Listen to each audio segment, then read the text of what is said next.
So, kamusta po mga ka-streetwise, no? So, mga kababayan, trending na naman po itong hunyangong senador na si Francis Tolentino.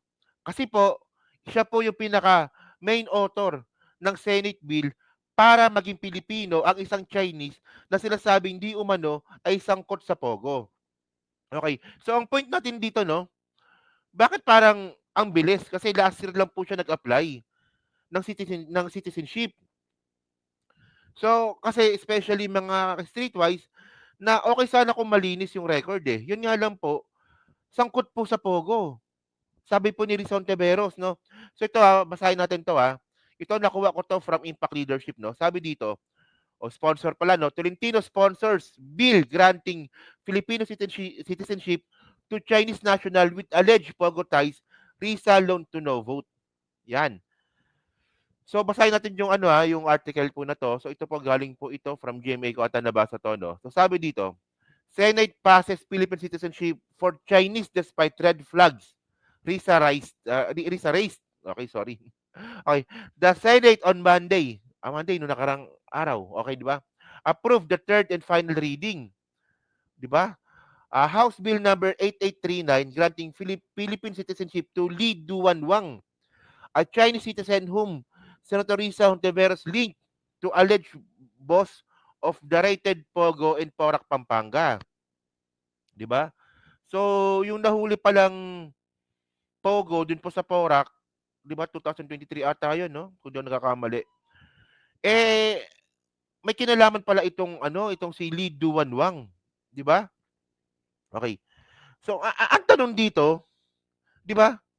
Bakit kahit na may red flag, bakit papayagan ng Senado natin na maging Pilipino tong Chinese po na to? 'Di ba? Actually, medyo na-research ko nga po tong tao po na to. Matagal na po pala ito sa Pilipinas, 1991 pa lang. Pero ang point dito, no, itong Chinese po kasi na to, ay ang isa sa pinaka-main na negosyo niya is yung casino junket. At yung casino junket na yan, mga kababayan, tinago niya po yan nung siya po ay nag-apply ng citizenship sa Pilipinas. So, ang tanong dito, di ba, bakit niyo papayagan na maging Pilipino ang isang Chinese na tinatago yung kanyang negosyo about sa casino? Tandaan po natin mga kababayan, yung casino junket po na yan, pag hindi po talaga nabantayan yan, posible po yung maging daan para sa money laundering. Tulad po na nangyayari po sa Pogo. Nung pinapasok nga po ito ni no, nung napakawalang hiyang digong po na yan, no. Sabi dito on a vote of 19, 4 and 1 against, di ba? So 20 sila sa 20 sila dun po sa committee. So si Risa lang pala yung hindi bumoto, di ba? The Senate passed the House bill which also mandated Wang to take the oath of allegiance and given the certificate of naturalization. O di ba? So sabi ito ni Rizon Teveros, no, hindi pa ba tayo natuto sa panloloko ni Alice Guo, di ba, ni Go Huaping? O kay Yang Jiangjin alias Tony Yang. O di ba, mga Chinese kasi ito eh. Di kasi mga kababayan don't get me wrong wala namang problema kung ang isang Chinese na matagal na sa Pilipinas naging Filipino by naturalization. Yun nga lang po kasi ang problema dito, yung mga negosyo po kasi nitong Chinese po na 'to, itong pangalan nito? Putang nakalimutan ko 'to. Nitong Lee Duanwang, 'di ba? At yung mga tao nakapalibot po sa kanya, sangkot sa Pogo. So ang point natin dito, no, sana pag-aralan pa 'to maigi. Especially, ang karamihan po ng mga bumoto po dito para po maging Pilipino itong tao po na 'to, sila Bato, si Bongo, si Robin, oh, si Francis Tolentino. Mga pro-China yang mga yan eh. Si Francis Tolentino mga kababayan, kunwari lang po yan. Kunwari lang po yan na pinaglalaban ng West Philippine Sea. Pero may bahid pa rin po ng DDS yan. May bahid pa rin po ng Duterte yan. Di ba? O dati Makapinoy. Tapos naging Duterte, naging DDS. Tapos ngayon, kunwari PFP. Samantalang, alam nyo, loko-loko din talaga to no? Si Tolentino. Wala, kumpara sa inyo, iboboto nyo si Tolentino, walang problema yan. Okay lang yan. Kasi karapatan nyo yan. Pero ako po kasi base po sa mga nakita po natin, 'di ba? Eh, marami pong ano, marami pong senyales na hunyango po talaga itong si Tolentino. Nag-rally nga nung ano, eh, tingnan niyo tingnan ninyo, nag-rally nga po nung papasukan ng ICC sa harap ng Senado kung naalala niyo 'yon.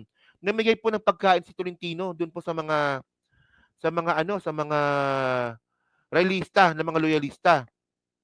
Tapos nakikita natin na do'n sa, rally ng INC na pro Duterte, andun si Tolentino, kahit hindi siya invited. Oh, so hunyango nga, 'di ba? And by the way, bahala kayo kung gusto niyong iboto, 'di ba? Walang problema 'yan. Oh, continue pa natin 'to, 'no? Kasi para sa akin, hindi Diyos ko naman, 'no? Continue natin, mamaya-maya. Sabihin ko sa inyo mamaya-maya, 'no? So ito mga kababayan, so ito yung ano, buti na lang nakakita tayo dito, 'no? So ito, granting an act granting Philippine citizenship to Lee Duanwang.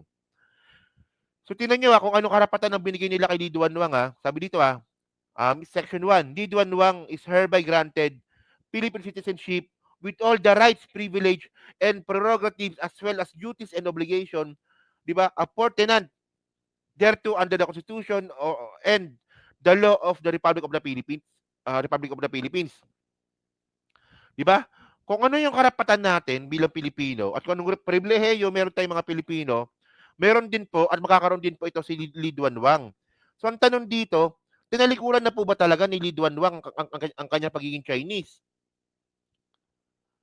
'Di ba? Oh, ma'am, continue pa natin, sige. Sabi pa dito, Mr. Lee Duanwang shall take the oath of allegiance to the Republic of the Philippines before an officer duly authorized to administer the same. So mag-oath na po siya, 'di ba? Upon the registration of the oath of allegiance, the Bureau of Immigration shall issue a certificate of naturalization to Mr. Lee Duanwang, who shall thereupon enter into the full enjoyment of Philippine citizenship. 'Di ba? So yun, so karapatan bumoto, meron siya. 'Di ba? Karapatan ng mga alam sa politika, meron na rin po siya. 'Di ba? So yun ang ano natin dito. So continue pa natin, So ngayon mga kababayan, ito. Ito yung sinasabi ngayon ni Rizon Taveros, 'di ba? Continue lang natin, sabi pa dito, 'di ba? Ontiveros said Lee Duanwang has many red flags. So ano nga 'yun? So Lee Duanwang ay junket operator at kasosyo ni Darren Wu, ang sinasabing big boss ng na-raid na Pogo sa Porac, Pampanga. O, 'di ba? So itong si kasi alam niyo yung point, mga kababayan, yung sinasabi natin dito. Okay lang sana kung itong si Lee Duanwang, ang negosyo niya is, for example, nagbebenta ng ukay-ukay, hindi, joke lang. Wala, restaurant, 'di ba? O kaya negosyo niya mall, 'di ba? O kaya negosyo niya buy and sell. Okay 'yun, walang problema 'yun, eh. 'Yun nga lang po kasi, 'di ba? Junket, casino junket, tapos tinago niya pa. At ang isa pang red flag dito, mga kababayan, kasosyo niya po yung big boss po ng Pogo sa Porac, Pampanga, na si pangalan nito? Na si Xi Jijiang. Okay. Isang self-confessed Chinese spy, 'di ba? Konektado siya sa Philippine Jiang Yuji Association na sinasabing parte ng United Front Work ng Communist Party of China.